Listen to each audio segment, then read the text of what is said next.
tuje kubasangiza sestomati nziza Sorwatom yitwa Kivu Frech, mugenzi wa yindi y'icyatsi mwari busanzwe muzi.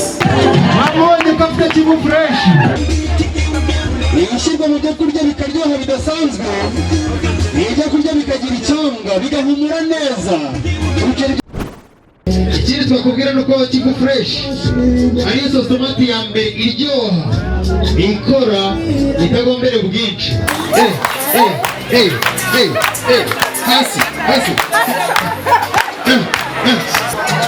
iyi ni Kivu Frech, ni Kivu Frech, ni Kivu Frech, Kivu Frech, Kivu Frech, Kivu Frech.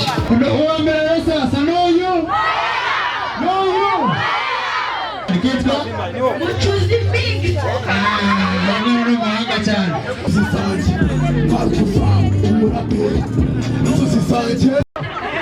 Naho yagiraga iyi style bose babyiniraga iki? Babyiniraga iki?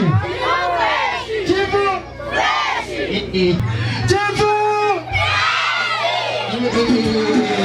Kivu Frech iraryoshye.